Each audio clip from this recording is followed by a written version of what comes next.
Amen. I invite you to remain standing as we read together the gospel. These words from the Gospel of Luke, chapter 2. As we read together, there is a word, name that we might not be familiar with. We're going to pronounce it Quirinius. Okay, so Quirinius, and we'll just say it with confidence, all right, no matter how hard it may be. Let us read together.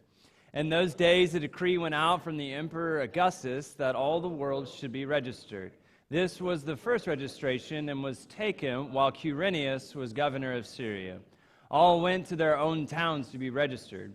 Joseph also went from the town of Nazareth in Galilee to Judea, to the city of David called Bethlehem, because he was descended from the house and family of David. He went to be registered with Mary, to whom he was engaged and who was expecting a child. This is the word of the Lord. Thanks be to God. Amen. You may be seated. Well, we are in a new sermon series in a new season called Advent. Advent is the 4 weeks of preparation as we prepare our hearts and our minds for Christmas, for the birth of Christ. And as we journey together through Advent, through this series together, we will be learning how to go beyond Bethlehem.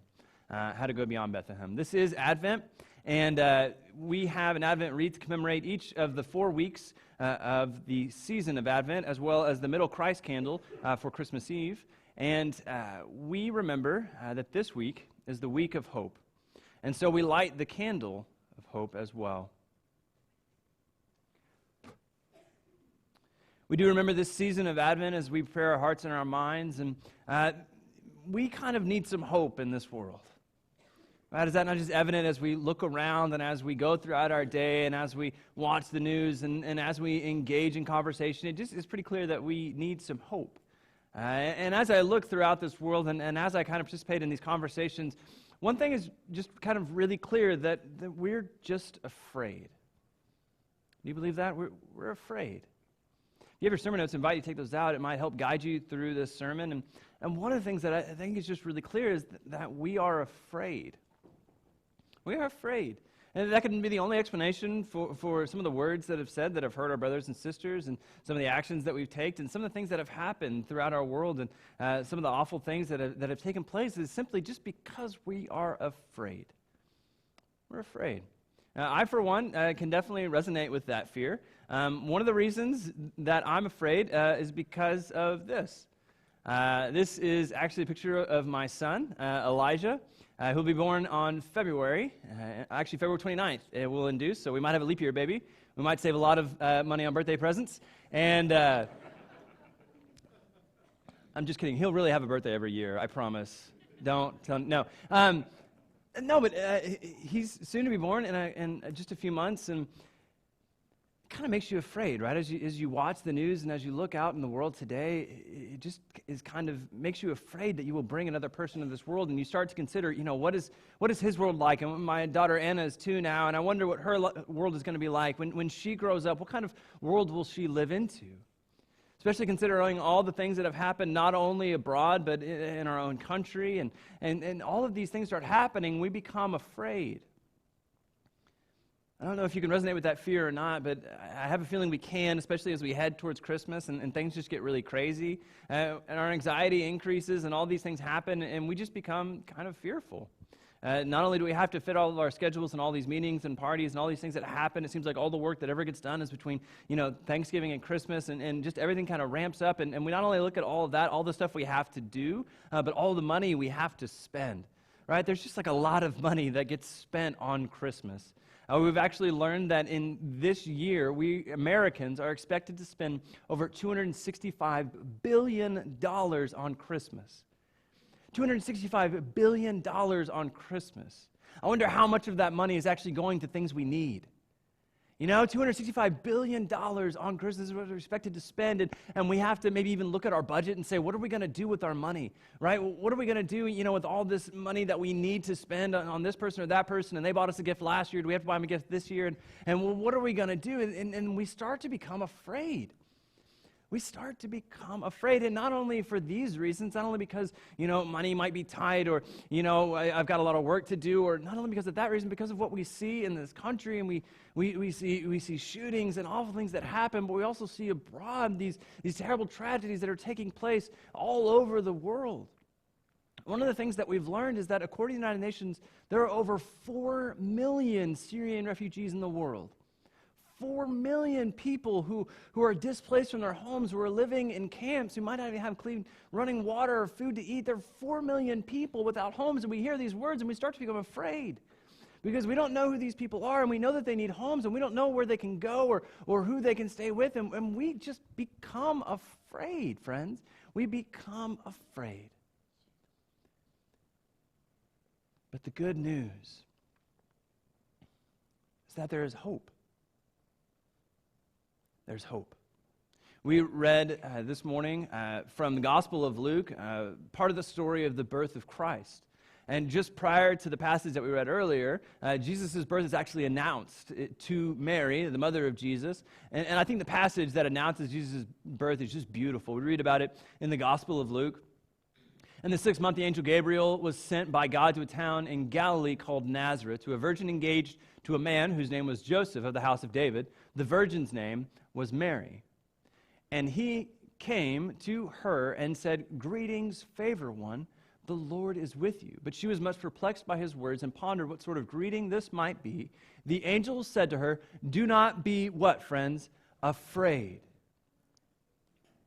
Do not be afraid, Mary, for you have found favor with God." Do not be afraid. Do not be afraid. In fact, what we read throughout the Bible is that most times when an angel comes, right, most time when an angel, heavenly messenger, brings a message from God to humans, one of the first things they say is, "Do not be afraid."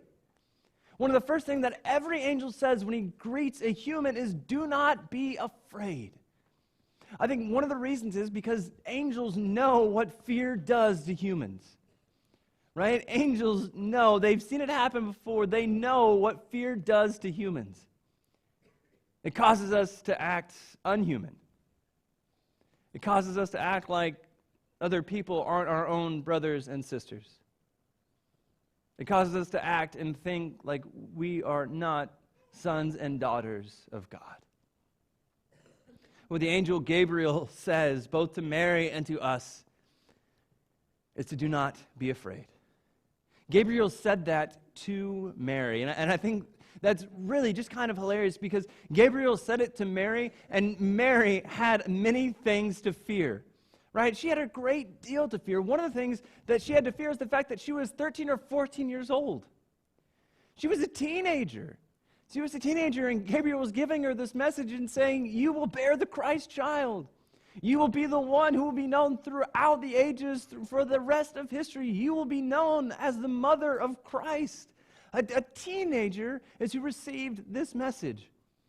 Imagine, the messages you received, the decisions you made at 13 or 14 years old. Right? They might have had some lasting implications. You might have done some things you weren't supposed to do, and many of us did really dumb things at 13 or 14. But this is the time, this is the age in which Mary received this message. She had many things to fear. Another one was that she was going to give birth to the Messiah, the long-awaited Messiah. We read about him throughout the entire Old Testament. We read about this one who will come. This one who will come, will be descendant of David, who will come be fully God and fully human, who will save God's people, who will be the salvation of the world. That we read about this person, and they expected him, and they waited him. And then Mary, at 13 or 14, receives the news that she will give birth to the Messiah. That's scary, friends. That's scary. And another thing that Mary had to fear is that she would give birth as an exile. She would give birth as an exile, as one without a home. We read in the Gospel of Luke that there was a census being taken throughout the entire land, and that Joseph had to travel to Bethlehem to take part in the census. And while they were traveling, they would give birth on the road. They would give birth without a home. That despite whether you read it in the Gospel of Luke or the Gospel of Matthew, who explains it a little differently, we read that Jesus' birth was not at home, it was on the run, it was on the move, that Jesus was not only an exile, friends, he was a refugee. He was one without a home. We read about in the Gospel of Matthew that he explains that they were on the run after the birth of Jesus. that after they had left home, an angel of the Lord appeared to Joseph in a dream and said, "Get up and take the child and his mother and flee to Egypt and remain there until I tell you, for Herod is about to search for the child to destroy him." Then Joseph got up, took the child and his mother by night, and went to Egypt and remained there until the death of Herod. This was to fulfill what had been spoken by the Lord through the prophet. "Out of Egypt I have called my son." That despite whether you read it in the Gospel of Luke or in the Gospel of Matthew, both explain that Mary gave birth as an exile and as a refugee. Friends, these words should shock us. The fact that when God chose to come down to earth, when God chose to take human form, He didn't take human form as a king, as a political leader, or as a military leader. When God came down to earth to save God's people, to give the message that he would give the people, he didn't come down as a prominent figure. In fact, he came down as a poor peasant who didn't have a home. To a 13 or 14-year-old mother, to parents who weren't yet married, that when God chose to come down, he came in this way. This should shock us. But one of the problems is we've heard the story too many times. We've heard the story over and over again, and it doesn't shock us anymore, and that's a shame because this story is amazing. That when God chose to bring change to this earth, when God chose to change this world forever, he came in this way as a poor peasant, as an exile, as a refugee, that the world might be saved. This is how God came to earth, as one without a home. Jesus himself said it in the Gospel of Luke. When someone comes to him and says, "I will follow you wherever I go," Jesus responds, "Foxes have holes and birds of the air have nests, but the Son of Man has nowhere to lay his head." This is our Savior, friends. This is the one who was fully God and fully human. This was the Messiah that came to this earth. We are invited to follow him. We're invited to know him better. And in order to understand who Jesus was, we must understand refugees. Friends, because this is how Jesus came into the world. That God came as a peasant, that God came as a slave into this world. God came as the oppressed. And so to understand God, and in order to understand Jesus Christ, we must understand the form in which Jesus took. A refugee. We are very blessed to have Pastor Mark and Michael Simons with us. As some of you may know, Pastor Mark and Michael just returned last week from Turkey, where they've been for 8 days to get to understand a little bit better what is going on in the Middle East right now and what is going on in this current crisis in which we have 4 million Syrian refugees spread throughout the globe now. And it was interesting to note that as Pastor Mark and Michael were planning this trip to Turkey, at the same time, a sister church of ours, Ginghamsburg United Methodist Church in Tip City, Ohio, was planning a similar trip to Lebanon. What we've found is that the majority of Syrian refugees have fled both to Turkey, where Pastor Mark and Michael were, and to Lebanon. Roughly 2 million refugees are in Turkey and about 1 million in Lebanon. And these are where the majority of the refugees have fled to. And so we're very blessed to have resources from both ends. And as we continue this series, Pastor Mark will share his understanding, his resources that he's gained from being in that place, and we'll be very blessed to hear that. And so we were very blessed to have Pastor Mark's resources from Turkey and Ginghamsburg's from Lebanon. And we have a resource here, a video, to help us just understand a little bit about what this crisis is. Let's take a look together. This is a boy from Syria.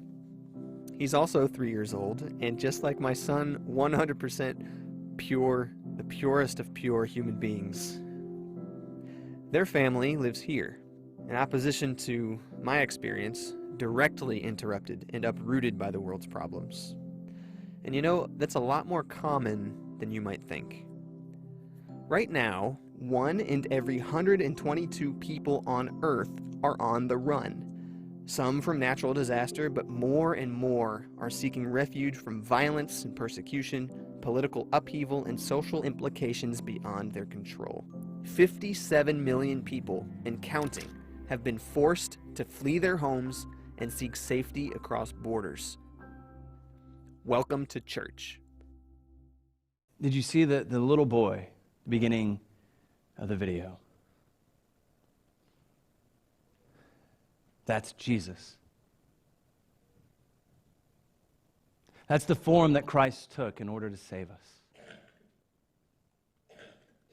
We've seen the worst humanitarian crisis this world has ever seen, and we are witnessing it happen right now.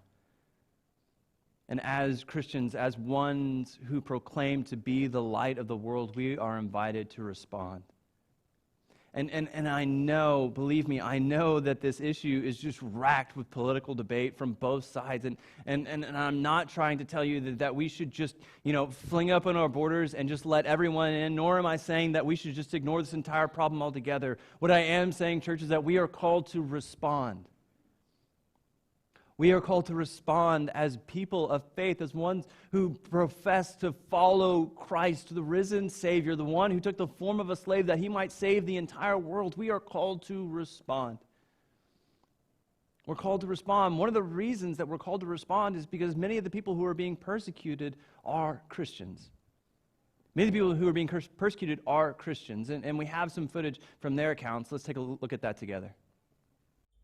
بيتنا كتبوا عليه انه حرف نون بالصبغ الاحمر يعني نصراني واخذوا بيتنا سيارتنا نزلونا من السياره تروحوا مشي واحنا بسيارات مكشوفه يعني وما بنعرف كيف نختل انا واولادي يعني بس اخليهم اختل يعني ازت نفسي فوقهم على مود لا تجي لهم ضربات يعني هلا في ازيد مثلا انا هلا اولادي محطمين جوزي نفس الحاله يعني تعبان بشكل لان ما في عندنا مصدر معيشه يعني يا دوب وحتى يخلصونا من الواقع فماكو يعني ما عندنا اي مستقبل ما عندنا اي امل بس اطلب واصلي اقول يا رب انطيني الصبر. We cannot anymore say that this is a Muslim world and this is a Christian world. This is a civilized world and this is a down or maybe a retreated world. No, the world is one. Friends, as people of faith, and as ones who profess to follow Christ, let us forever refrain from using the term those people. That as Christians, it's pointless to create divides between us and others, that as we try to put others just beyond arm's reach, and as we try to say, we're just so many thousands of miles away, what can we really do? Let us forever refrain from using the term those people, because those are our brothers and sisters. And my point here is not to beat us up, not to shame us into doing something we wouldn't do otherwise. What I'd let you know is that many of our offerings, many of the money that you've either given on Christmas Eve or on Easter or just to missions offering has already gone to help those in Turkey. As Pastor Mark and Michael traveled there, they helped feed people who needed food. They helped clothe people. They gave money and did those things with the missions money that we've already collected, that we've already done. What we do want to say is that this crisis is happening, and when we see the faces of the people, when we see that they look similar to us, friends, they look like our brothers and sisters, then we are called to respond. And not only because there are Christians who are being persecuted, but because this issue is far greater than we think. There's one final video from Ginsburg, the resource that they've given us that we want to show you. Let's take a look at this together. Even if I raise my voice a little bit, I see a lot of fear. Some of them, they cannot look into your eyes directly. I want all foreigners to understand that this is not a political issue. Normal people like me and like my children, like my family, we are the ones who are suffering. So I hope they can see the human side of this war. The common hope they have is to go back to Syria and rebuild their country. And I heard a lot about them about this, that I want to be engineer to rebuild my house and my cousin's house and my friend's house. It's like that. They have passion, and I think this generation can change the future there. So let's respond, friends. Let's do something and not just let this pass us by. Because here's the truth. Our response to this issue is how the world will know Christianity.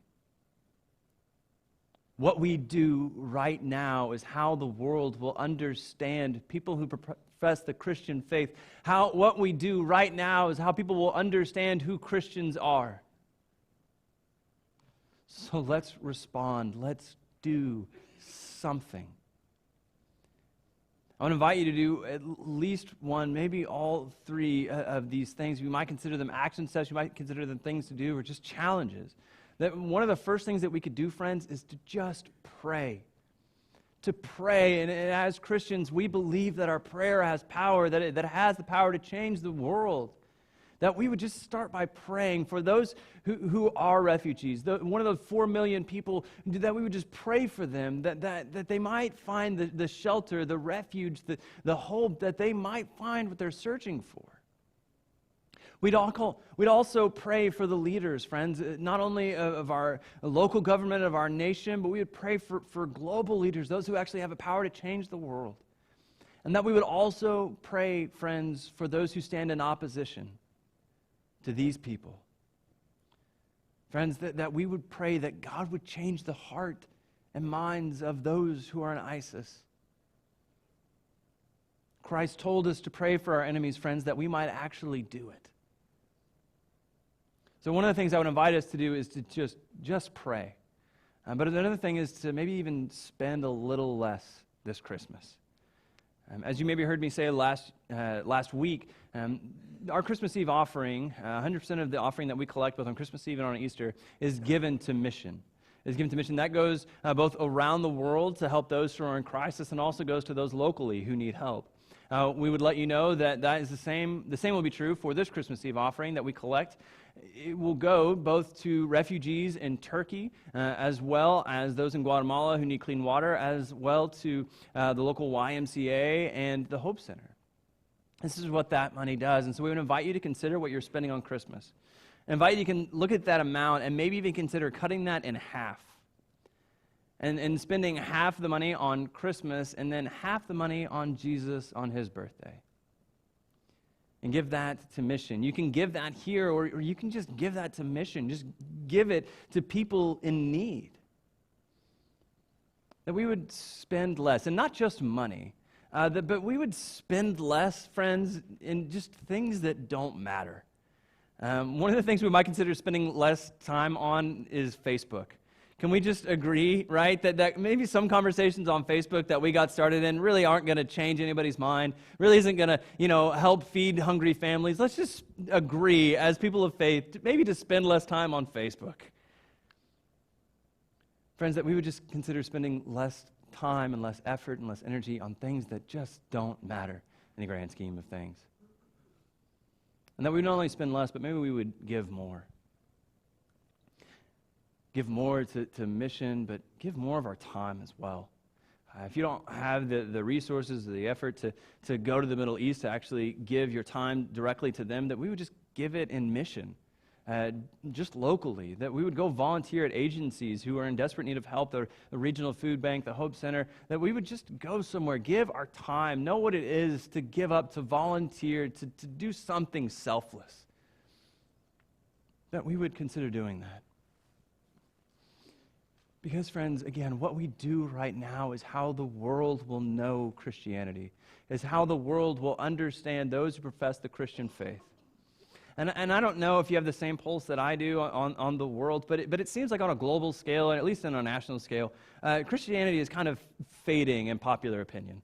Do you get that sense that, Christianity, as we see churches, or most churches are in decline, thankfully and a blessing that we are not, we're actually growing, but what we see throughout most Protestant churches is that they're in decline, that people don't like Christians. People don't like Christians.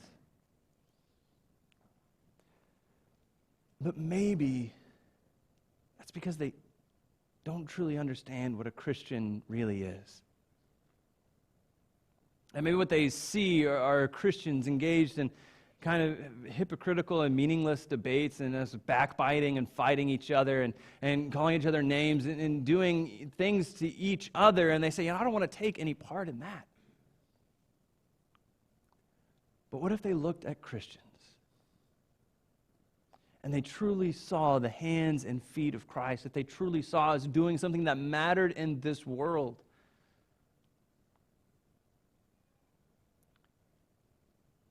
Friends, that might actually have the power to change our hearts and our minds. That might actually have the power to stop the worst humanitarian crisis that this world has ever seen. That might actually have the power to save lives.